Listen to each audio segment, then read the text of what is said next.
परमात्मा को अर्पण करें, उसे स्वीकार करें, कथा सुनकर घट में उतारें।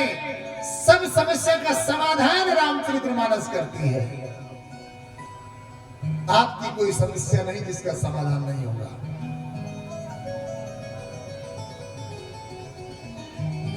बदले की भावना से यज्ञ मत करो। अगर आपके सामने कोई बड़ी समस्या है तो मेरे गुरु महाराज का एक यज्ञ बता देता हूँ। आप लोग मानव जीवन मिला है, आपकी बड़ी से बड़ी समस्या का समाधान स्वाभाविक 15 दिन के अंदर। मेरे सामने समस्या आई, मेरे स्वामी जी से कहा कि महाराज क्या करूं? बहुत से लोगों को देखता हूं कि बेटे 1 करोड़ जीवों को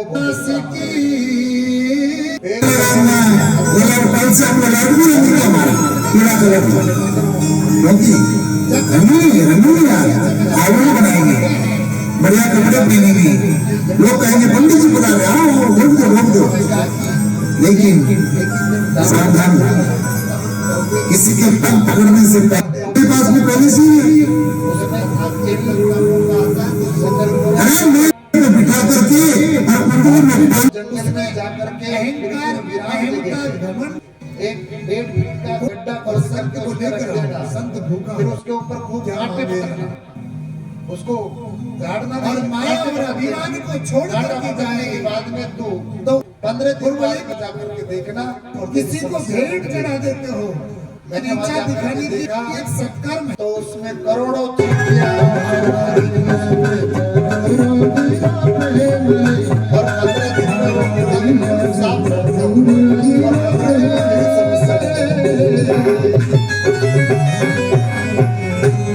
अरे तुम हाथी को जमा खिलाओ चाहे चींटी को खिलाओ, जीव तो जीव है।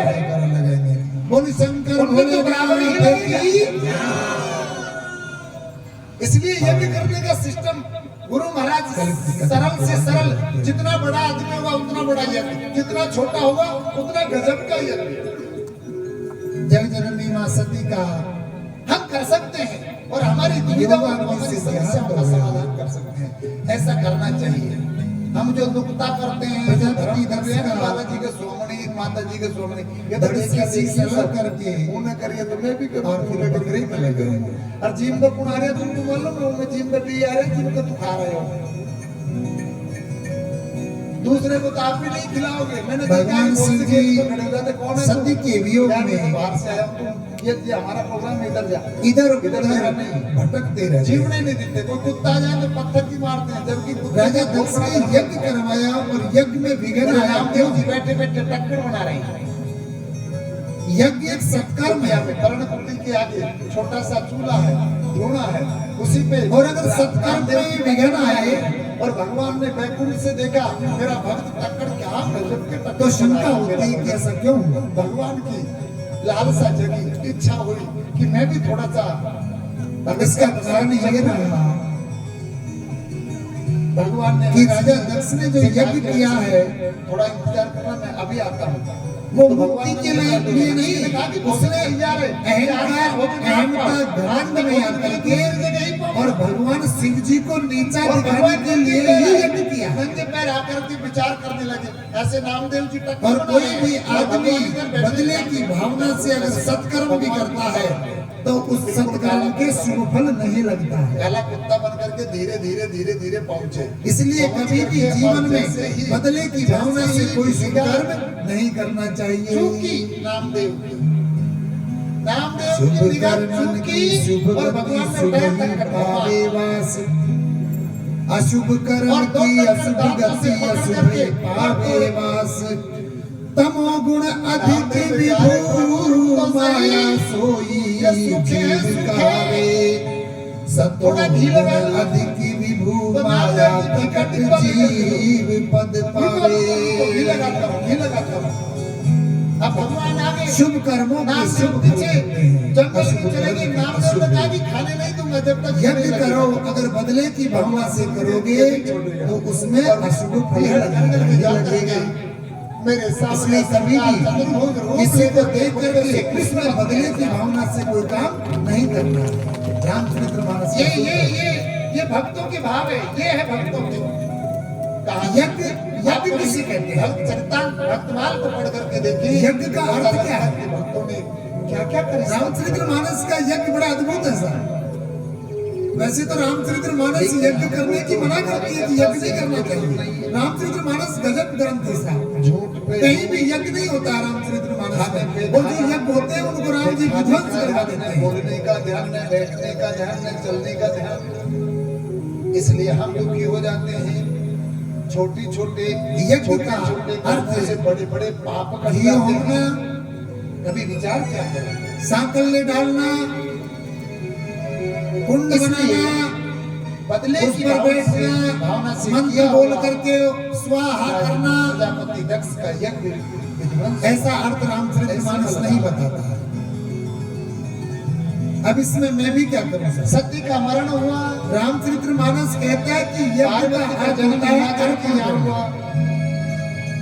आप अगर कोई भी चीज दान देते हो, अर्पण करते हो, किसी को भेंट चढ़ा देते हो, वंदे अपने आप को समर्पण कर देते हो, जैसे गुरु के सामने शिष्य समर्पण करता है तो वो शिष्य का यज्ञ है। श्रद्धा का जन्म मरण होता है, श्रद्धा अर्पण करना यज्ञ कहलाता है। अपनी श्रद्धा को बढ़ाओ, अपनी श्रद्धा को स्थिर बुद्धि में स्थित करो, बुद्धि को कृष्ण काल में पूरा मत देनो। और बुद्धि कब तक बनती है? जब हम परमात्मा से जब युद्ध हो गया, महाभारत हो तो गया, हमारी बुद्धि स्थिर नहीं रहती, और जब बुद्धि स्थिर नहीं रहती है तो हमारी श्रद्धा घटने लगती है।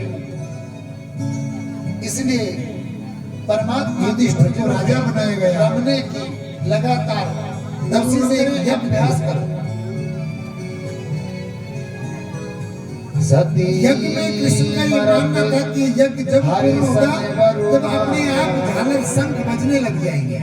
सत्य ने मरते समय परमात्मा से वर मांगा कि जन्म जन्म शिव पद अनुरागा। हे परमात्मा, हे भगवान, मैं जब भी जन्म ले तो मेरा प्रेम शिव जी के चरणों में रहे, मुझे शिव जी ही वर मिले। ऐसा कह करके सती ने अपने प्राण त्यागे, और उसके बाद सती का जन्म हिमाचल के यहाँ हुआ। यहाँ तक की कथा मैंने आपको कल सुनाई थी।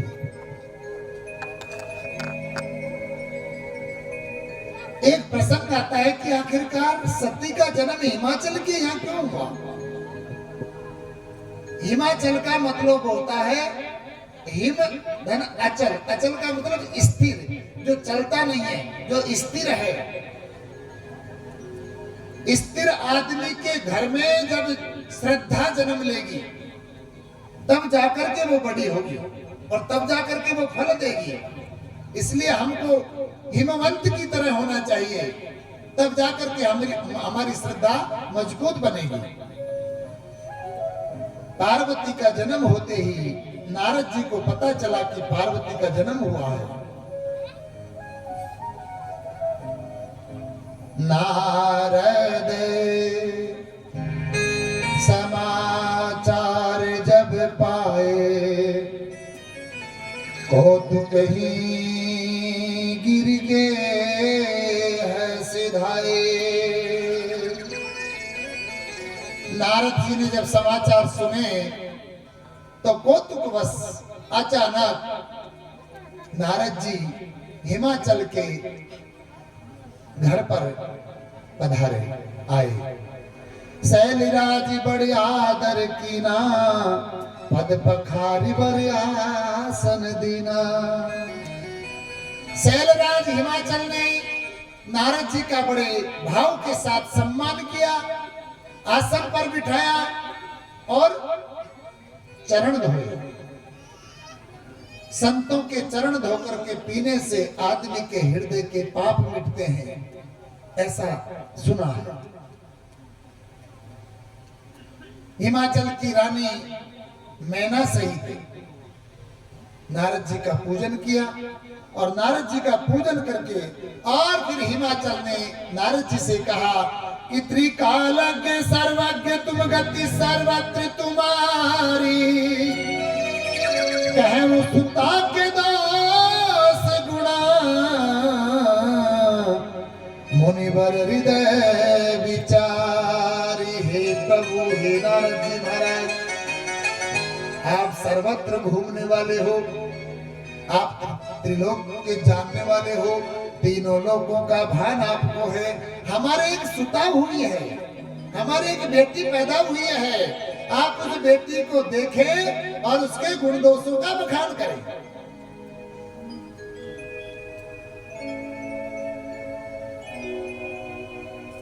नारद जी ने कहा कि पुत्री को लेकर आए। पुत्री को लेकर आए, कहे मुनि भी ऐसी गूढ़ मृदुबानी, सुता तुम्हारी सकल गुण खानी। हे राजन, तुम्हारी बेटी है, ये सकल गुण की खान है, सर्वगुण संपन्न है, सुंदर है, सहज है, सयानी है, और इसका नाम उमा, अंबिका और भवानी है। सब लक्षणों से संपन्न है तुम्हारी कुमारी, और ये कुमारी तुम्हारी है ना, ये इसके पति को बहुत प्रिय है।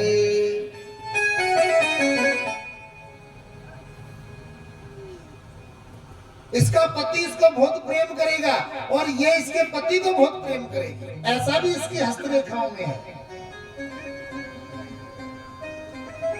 कभी कभी लोग कहते हैं कि कोई हस्तरेखाओं में भी कुछ लिखा है क्या, लेकिन देखने वाले देखते हैं। मैंने भी सीखा, लेकिन मुझे तो समझ में नहीं आया कि ये क्या क्या भाषा है ब्रह्मा जी की, पता नहीं, अपन नहीं पढ़ पाए इसलिए, लेकिन लोग देखते हैं। नारद जी ने केवल हस्तरेखा देखी है पार्वती जी की। ये सारा जगत इसको पूजेगा और माता बहनाएं पतिव्रत धर्म का पालन इसका नाम लेकर के करेगी।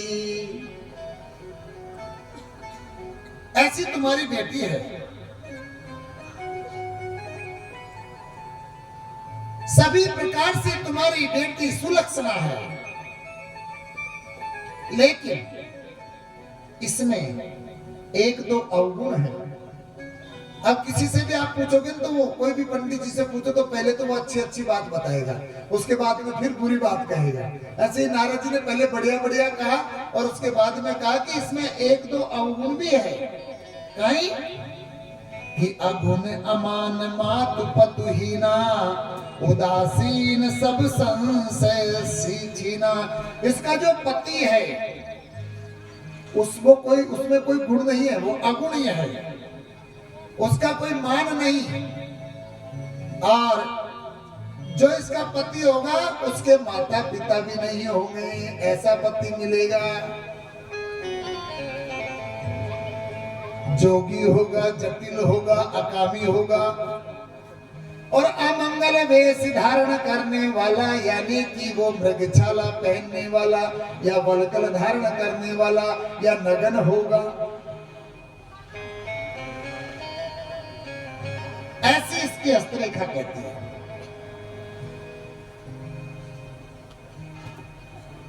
दोनों पति पत्नी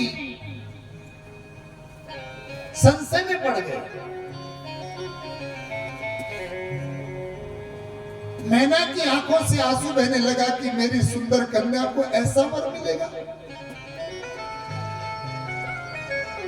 लेकिन पार्वती की आंखों में भी आंसू है। जैसे ही पार्वती जी ने नारद जी के वचन सुने, अमंगल, उदासीन, अगुण, अमानी, जटिल, जटाधारी, अकामी, मन नगन, अमंगल वेश का दूल्हा मुझे मिलेगा, पार्वती मन ही मन में समझ गई। पार्वती के प्रसन्नता के आंसू हैं और मैना के अंदर टेंशन के आंसू हैं, संशय के आंसू हैं, दुख के आंसू हैं।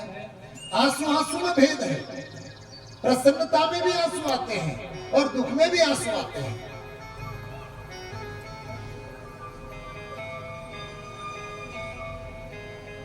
उमा, भवानी, अंबिका का प्रेम प्रभु के चरणों में उमड़ पड़ा, और जैसे ही अमंगल वेशधारी का नाम नारद जी ने लिया और पार्वती की आंखों से आंसू उमड़ पड़े।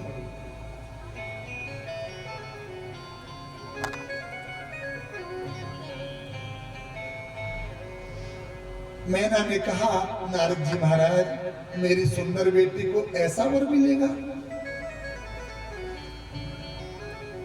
नारद जी कहने लगे, कहे मुनि हिमवंत सुनो,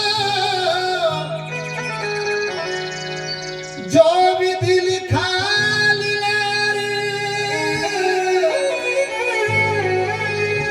देव दनुज नर नाग मुनि को मेटनहार। मुनिवर कहने लगे, और आप लोग भी इस पंक्ति को बढ़िया ध्यान से सुन करके हृदय में उतारना कि कहे मुनि हिमवंत सुन, हे हिमाचल राजा सुनो, जो विधि का लिखा हुआ है उसको कोई नहीं मिट सकता है, इसलिए आप निश्चिंत रहो। जो लिख दिया, लिखने थे सो लिख दिए, छठी रात के अंक, राई घटे न तिल बड़े रे जीवन संग। कुछ नहीं घटेगा, न कुछ बढ़ेगा, आपको निश्चिंत रहना है, आपको ज्यादा भागादौड़ नहीं करनी है।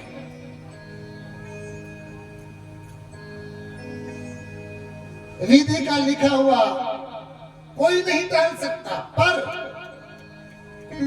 दो चीजें ऐसी है जो विधि के विधान को टाल सकती है। दो चीजें हैं जो विधि के विधान को टाल सकती है, उसमें पहला है संत। क्यों? क्योंकि सत्य जो है वो संत के काबू में रहता है। संत के काबू में सत्य रहता है, संत जैसा चाहे वैसा सत्य को नचा सकता है। केवल एक ही हस्ती है संसार में जो परमात्मा को नचा सकती है, और परमात्मा खुद कहते हैं कि लोक लाज तज नहीं काज मैंने, लोक लाज तज इन्हीं काज मैंने बैकुंठ बिसरायो रायो रायो। अरे भगता ने मोहे नानारी भांति नचायो, भगता ने मोहे नानारी भांति नचायो।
नारी भाई नचायो।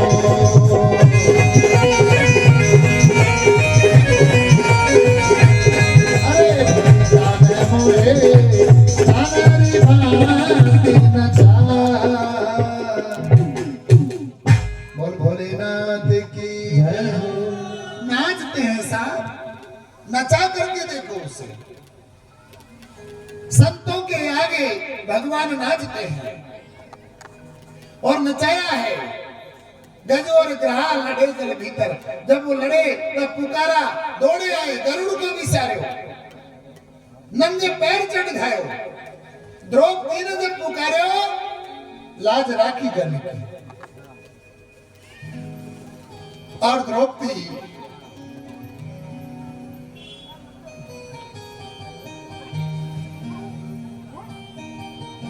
कौरवों की सभा में जब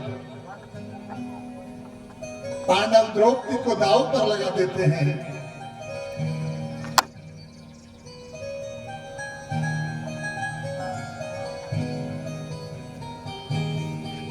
हारी हुई द्रौपदी पर अधिकार दुर्योधन का हो जाता है।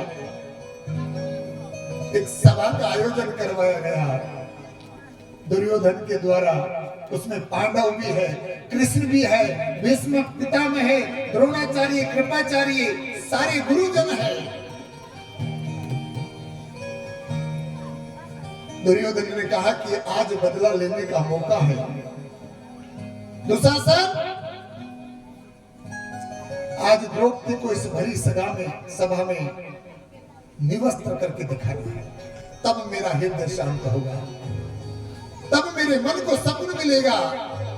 क्योंकि द्रौपदी ने भरी सभा में जो मेरी इज्जत पर कीचड़ उछाला है, उसका बदला मुझे लेना है। शकुनी ने कहा भांजे बढ़िया मौका है।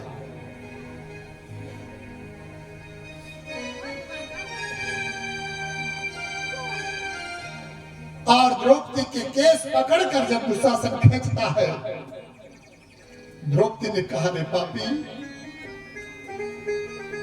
तुझे पता नहीं मैं कौन हूं। दुशासन ने कहा मैं सब जानता हूं, तू और कोई नहीं, तो दुर्योधन की खरीदी हुई वह वस्तु है जिसका हम आज प्रदर्शन करेंगे। द्रौपदी ने कहा तू कर क्या रहा है? इतना कहते ही दुशासन ने द्रौपदी का केस पकड़ा साहब। द्रौपदी के केस खुले हुए हैं, और गजब तो यह है कि उस दिन द्रौपदी रजोसला में थी।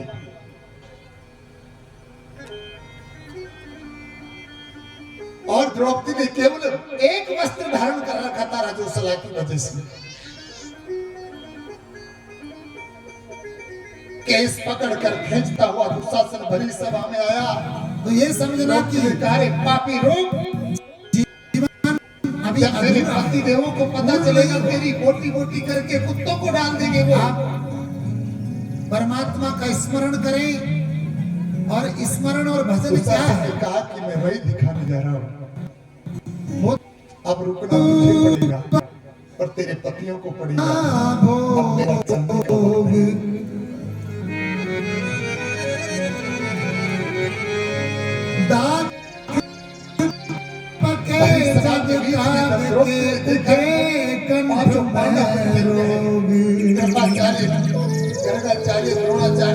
ये सत्संग देवधुरी के पितामह बैठे हुए हैं, और जगत के स्वामी, जगत को नाच नचाने वाले नचैया भगवान कृष्ण भी विराजमान है।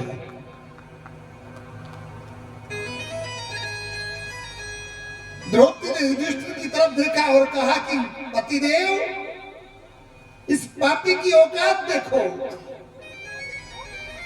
इतना कहते ही युधिष्ठिर की गर्दन नीचे झुक गई साहब। द्रौपदी ने कहा कि आप मेरी लाज नहीं बचाओगे? युधिष्ठिर चुपते ही आंखें बंद कर ली। युधिष्ठिर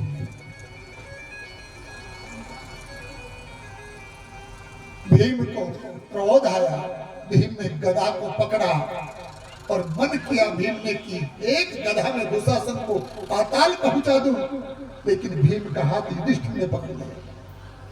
नहीं भैया, हम द्रौपदी को हार चुके हैं, इसका फैसला करना अब हमारी बात नहीं है, समय बदल चुका है। नकुल सहदेव गांडीवधारी अर्जुन का धनुष और तरकस कंधे में लटके रह गए। इसका नाम है समय। बहुत बलवान है ये, जिसके पावनी आती है घर में चंगे कर देती है और जिसके घर से निकल जाती है बर्बाद कर देती है ये समय। द्रौपदी रुदन करती है, सोचा तुमने दांव पर लगाया है तो कोई बात नहीं, बिना पूछे मुझे दांव पर लगा दिया, तुमने लगा दिया, हारे तुम हो, मेरे गुरुवर तो नहीं हारूंगी। अभी द्रोणाचार्य, गर्गाचार्य, कृपाचार्य विराजमान है और हाथ जोड़कर निवेदन करती है, द्रौपदी भगवान इस पापी से मुझे बचाओ ना। तीनों गुरु